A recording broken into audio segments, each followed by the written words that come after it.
So today we're going to be looking at the last few chapters of Job.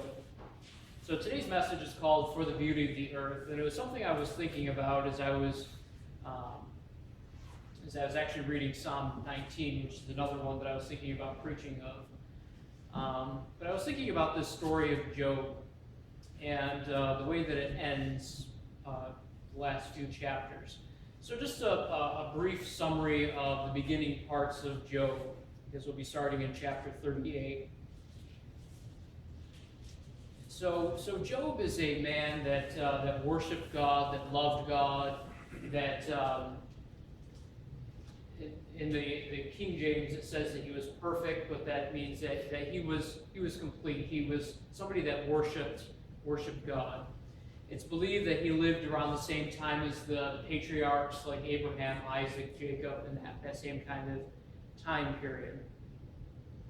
And then you have this dialogue that takes place between Satan and God in heaven, where God basically says, "Have you considered my servant Job?" And there's no one like him throughout the earth. And Satan's basically like, "Well, look at all the stuff you gave him. Look at it. He has great kids. He has servants. He has animals. He has all this stuff. But you know what? If you take all that away, he will curse you, and that'll be the end of him." And so there's this dialogue that goes on, and God already knows what Job's heart is, and so everything gets taken away. All his kids get killed, his houses, property, animals all get destroyed, and there's only enough servants that are left to run to tell Job all the bad news, and his wife is still there as well, but all his kids are gone. And then eventually his health gets taken away, where he gets boils, and he's sitting there. His wife tells him, curse God and die. He says he's not going to do that. And then throughout the rest of the book, a whole bunch of quote-unquote friends show up to Job to try to console him, and they tell him, "Job, what did you do wrong? You must have done some kind of sinning," and this kind of stuff. And he's like, "I didn't. I don't know what's causing this." And so they said, "Well, there must be something." Well, eventually Job questions God. He doesn't know exactly why this is all happening. He's not cursing God, but he doesn't know why this is all happening. And so in chapter 38, God shows up.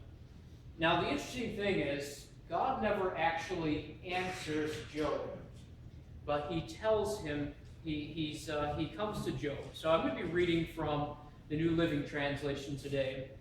And this is just some way to consider when we are going through whatever problems we're going through, that this is the same God that we serve. So beginning in chapter 38, verse 1, it says, "Then the Lord answered Job from the whirlwind. 'Who is this who questions my wisdom with such ignorant words? Brace yourself like a man, because I have some questions for you, and you must answer them. Where were you when I laid the foundation of the earth? Tell me, if you know so much. Who determines its dimensions and stretched out the surveying line? Who supports its foundations, and who laid its cornerstone, as the morning stars sang together, and all the angels shouted for joy? Who kept the sea inside its boundaries, as it burst from the womb, as I clothed it in clouds and wrapped it in thick darkness? For I locked it behind barred gates, limiting its shores. I said, this far and no further you will come. Here your proud waves must stop. Have you ever commanded the morning to appear and caused the dawn to rise in the east? Have you made daylight spread to the ends of the earth, to bring an end to the night's wickedness as the light approaches? The earth takes shape like clay, pressed beneath a seal. It is robed in brilliant colors. The light disturbs the wicked, and stops the arm that is raised in violence? Have you explored the springs from which the seas come? Have you explored its depths? Do you know where the gates of death are located? Have you seen the gates of utter gloom? Do you realize the extent of the earth? Tell me about it if you know. Where does the light come from? Where does the darkness go? Can you take each to its home? Do you know how to get there? Because of course you know all this. For you were born before it was all created, and you are so very experienced.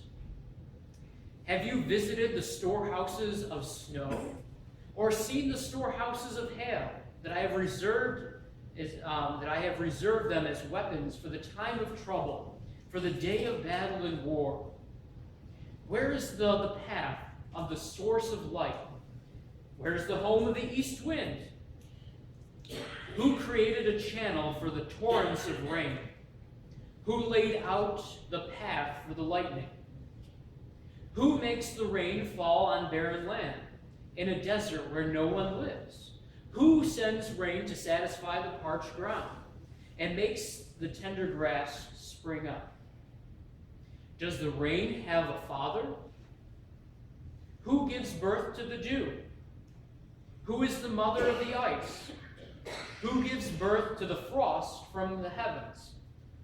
For the water turns to ice as hard as rock, and the surface of water freezes. Can you direct the movement of the stars, binding the clusters of the Pleiades, or loosening the cords of Orion?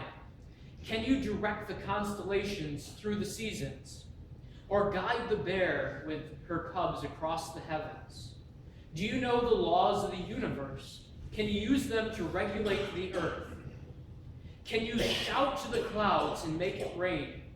Can you make lightning appear and cause it to strike as you direct? Who gives intuition to the heart and instruct to the mind, and instinct to the mind? Who is wise enough to count all the clouds?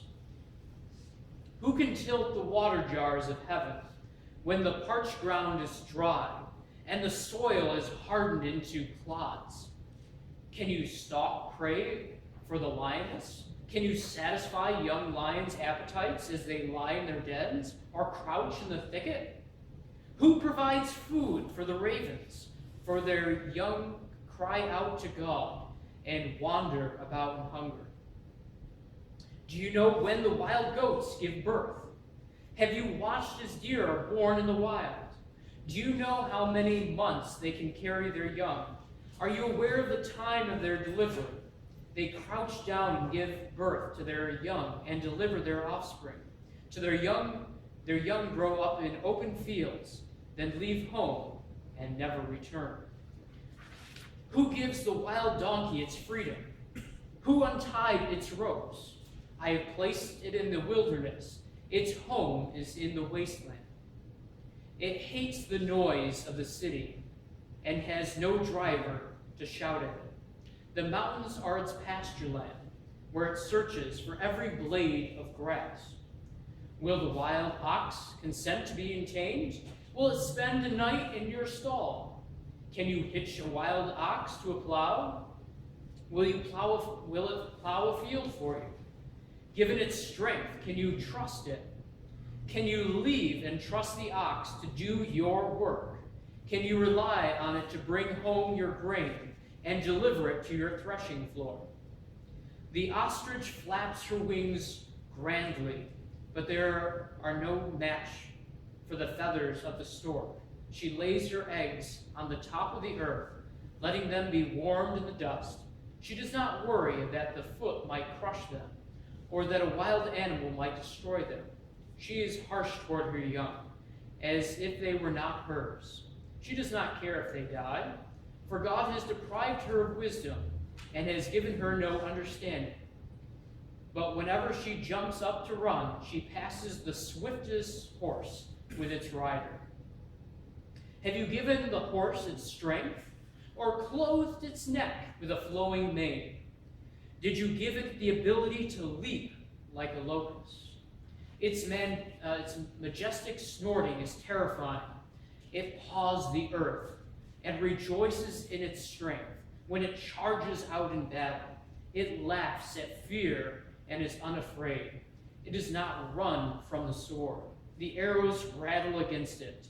Its spear, its javelin flash, its paws and the ground fiercely. It rushes forward into battle. When the ram's horn blows, it snorts at the sound of the horn. It senses the battle in a distance. It quivers at the captain's commands and the noise of battle. Is it your wisdom that makes the hawk soar, that spreads its wings toward the south? It is at your command that the eagle rises to the heights to make its nest. It lives on the cliffs, making its home on a distant rocky crag. From there it hunts its prey, keeping watch with piercing eyes. Its young gulp down blood. Where there are carcasses, there you will find it. Then the Lord said to Job, do you still want to argue with the Almighty? You are God's critic, but do you have the answers? Then Job replied to the Lord, I am nothing. How could I ever find the answers? I will cover my mouth with my hand. I have said too much already. I have nothing more to say. Then the Lord answered Job from a whirlwind, brace yourself like a man, because I have some questions for you that you must answer, and you must answer them. Will you discredit my justice and condemn me just to prove you are right? Are you as strong as God? Can you thunder with a voice like his? All right, put on your glory and splendor, your honor and majesty. Give vent to your anger. Let it overflow against the proud. Humiliate the proud with a glance. Walk on the wicked where they stand. Bury them in the dust. Imprison them in the world of the dead. Then even I would praise you, for your own strength would save you. Take a look at the behemoth which I made. Just like I made you, it eats grass like an ox. See its powerful loins and the muscles of its belly. Its tail is as strong as a cedar. Its sinews of its thigh are tightly knit together, and bones and tubes are like bronze. Its limbs are bars of iron. Its prime example of God's handiwork, and only its creator can threaten it. The mountains offer their best food, where all the wild animals play, and it lies under the lotus plants. Hidden in the reeds of the marsh, the lotus plant gives it shade among the willows beside the stream. It is not disturbed by the raging river, not concerned for the swelling Jordan rushes around it. No one can catch it off guard, or put a ring in its nose, or lead it away. Can you catch the Leviathan with a hook, or put a noose around its jaw? Can you tie it with rope through the nose, or pierce its jaw with a spike? Will it beg you for mercy, or implore you with pity? Will it agree to work for you, to be your slave for life? Can you make it a pet like a bird, or give it to your little girls to play with? Will merchants try to buy it, to sell it in their shops? Will its hide be hurt by spears, or its head by harpoons? If you lay a hand on it, you will certainly remember the battle that follows. You won't try that again. No, it is useless to try to capture it. The hunter who attempts it will be knocked down, since no one dares to disturb it. Who then can stand up to me? Who has given me everything that I need to pay back? Everything under heaven is mine. I want to emphasize Leviathan's limbs, and its enormous strength, and its graceful form. Who can strip off its hide? And who can penetrate its double-layer armor? Who can pry open its jaw? For its teeth are terrible. Its scales on its back and rows of shields tightly sealed together. They are close together, and no air can get between them. Each scale sticks together to the next. They interlock and cannot be penetrated. When it sneezes, it flashes light. Its eyes are like red of dawn. Lightning leaps from its mouth. Flames of fire flash out. Smoke streams from its nostrils like steam from a pot heated over burning rushes. Its breath would kindle coals. Flame shoots from its mouth. The tremendous strength in Leviathan's neck strikes terror wherever it goes. Its flesh is hard and firm. It cannot be penetrated. Its heart is hard as rock, hard as a millstone. When it rises, the mighty are afraid, gripped by terror. No sword can stop it, no spear, dart, or javelin. Iron is nothing but straw in that creature, and bronze like rotten wood. Arrows cannot make it flee. Stones shot from slings are like bits of grass. Clubs are like blades of grass. And it laughs at the swish of the javelin. Its belly is covered with scales. It's sharp as glass. It plows up the ground as it drags through the mud. Leviathan makes the water boil with commotion. It stirs the depths like a pot of ointment. The water glistens in its wake, makes the sea look white. Nothing on earth is its equal. No other creature so fearless. Of all the creatures, to be the proudest, it is the king of the beasts. Then Job replied to the Lord, I know that you can do anything, and no one can stop you. You asked, who is this who questions my wisdom with such ignorance? It is I, and I was talking about things I knew nothing about, things far too wonderful for me. You said, listen, and I will speak. I have some questions for you that you must answer them. I had only heard about you before, but now I have seen you with my own eyes. I take back everything I said. I sit in the dust and the ashes to show my repentance. There's so many things in life that we go through. The world around us, God has control. God sees everything. As we look through this dialogue with Job, he starts off looking at the world itself. Were you here when I built the world, when I spoke it into being? Were you there when I laid the foundations, when I actually put everything together, when I spoke it into existence? Were you there? Were you there when I put the water into the oceans, when I told the oceans they can only go this far, that the waves, you can't go any further? Were you there at that point? Are you able to cause the sun to rise or the sun to set? Do you have that ability? He goes on and he talks about, have you ever been to the depths of the ocean? Have you ever been there? Have you been to the depths of the sea? Can you tell me where light comes from, where the darkness goes? Have you been to the clouds where the snow is formed? Have you been there? Have you seen that? Have you been able, are you able to create a channel for the rain? Have you been able to see how rain comes down? Have you been able to see that? Or have you been able to map out a path for the lightning that comes to the ground? Or where the rain is going to go? God's asking all those same questions. Then he goes on and he talks about, are you able to move the stars in the heaven? He's talking about the bear and its cubs, or Orion and the Pleiades, talking about the constellations. Are you able to move the stars in the heaven? Can you make it rain? Can you make it lightning? Can you do all that? Can you go out and feed the animals in the wilderness? All these different things. And can you imagine Job actually going through this? I mean, he's been through so much. When you look at the beginning of the book of Job and you see where he was, you see everything that's taken away from him, and then he gets all this bad counsel. And then God shows up as he's questioning God, like, God, why is this happening?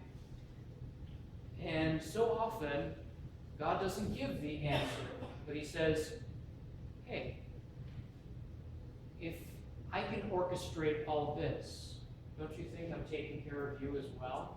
Even in the midst of everything that's going on. You lost your whole family. You lost all your wealth. You lost all this. You lost your health itself. But I'm the one that created the universe. And I'm the one that controls it all. You know, when you look at pictures that NASA takes with like the Hubble or other telescopes, we don't even know what's beyond each new generation of telescope. You know, you see further and further. And those are thousands and thousands and thousands of light years. You know, the closest stars to us would take you about 4 light years, meaning if you were traveling at the speed of light, it would take you 4 years to get to our closest celestial neighbors. And yet God holds all of that in the palm of his hand. And it says over in a letter from Paul that in Philippians that he knows every single one of them by name. Every single one of those stars he knows by name. We don't even know where the universe ends because it is so massive. I've never been to the bottom of the ocean. There's very few people that have. We don't even know that much about our oceans. If you were to look at secular media, they would say we know more about the backside of the moon than we know about the bottom of our oceans. Yet God knows everything that's there. He knows every single grain of sand that's at the bottom of the Mariner Trench because he put it there. He created it. God is the one that orchestrated it all. Do we have that ability? We look at the creation that's all around us. We see the animals, we see the plants, we see the stars, we see the creation around us. And as we began the book of Romans, in chapter 1, it says, "For since the creation of the world, his invisible attributes are clearly seen, being understood by the things which are made, even his eternal power and Godhead, so that they are without excuse. Because although they knew God, they did not glorify him as God, nor were they thankful, but became futile in their thoughts, and their foolish hearts were darkened. Professing to be wise, they became fools, and changed the glory of the incorruptible God to an image made like corruptible man, birds and four-footed animals and creeping things." The creation is all around us, and it's all pointing to the Creator, the divine maker. We're not supposed to worship the creation, but we're supposed to be worshiping the one that made it.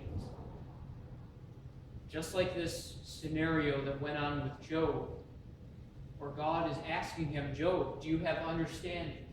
Job, do you have knowledge? You think you're all great? Tell me about this stuff. Tell me about the foundations of the earth. How is it held in place? How is the earth held in place? How do the stars move? How does the sun rise? How does all this take place? How do the animals get fed out in the wild? How does it rain? How does lightning go to the ground? How does all that happen?" Just like Job's response, "I know that you can do anything and no one can stop you. You ask, 'Who is this that questions my wisdom with such ignorance?' It is I. It was I talking about things I knew nothing about, things far too wonderful for me." For myself, personally, I can echo that same kind of thing when questioning God myself. God, why is this happening right now? Why is this happening? I don't know anything about it because God knows everything. We're only seeing little tiny portions of the puzzle that he's putting together, tiny little pieces. But when we look out at creation, we can see that he holds everything in the palm of his hand, that his invisible attributes are clearly seen. Every single place that we look, whether it's frost on your car, or whether it's in the sunrise or the sunset, or when you go to the ocean and you see the waves coming in, and realizing God has his own boundaries. Whatever it is, it's to point back to the Creator, to point back to the one who, in the beginning, God created the heavens and the earth and spoke it into being, spoke light and dark, spoke water, spoke land, spoke plants, animals, and then breathed into us, into that dust that he formed out of the earth, and created Adam, created Eve, spoke life into being, breathed his breath into us, and we became a living being. So when we go through whatever trials we're going through right now, whatever trials we have gone through in the past, whatever trials will come up, remember what happened with Job. Now we don't know exactly. Job, concludes the end of the book of Job talking about his restoration. But God never actually told him why this happened. There's nothing in the book of Job saying, and then God said, "Hey, Job, this is the reason why you went through this." Job never gets that answer. We might not get that answer either this side of eternity, why things happen.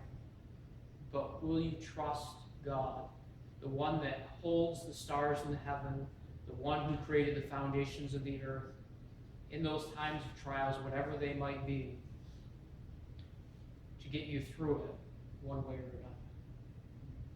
Let us pray. Dear Heavenly Father, so often in my own life, there's times where I question you, why things happen, why things go a certain way. You might not answer them. But Lord, help me to trust you more. Just like what happened with Job. He didn't know why this was happening. Why did all this come upon him? And you didn't answer him.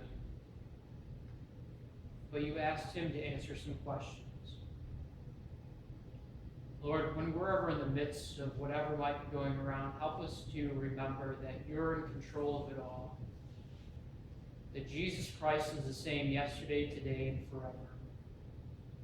And the same one who spoke the earth into being, that holds this planet together, that holds the universe together, is the same one who's working inside of me.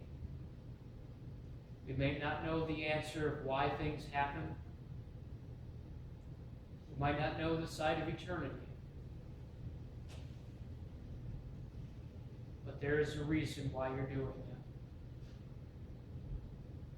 We don't know the whole picture. We're only seeing one puzzle piece at a time.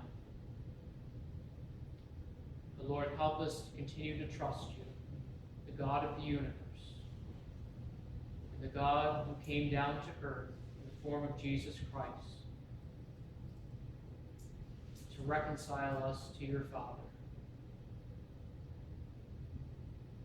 Thank you so much for the salvation that we have in Jesus Christ, that no matter what comes our way, we know that you're in charge.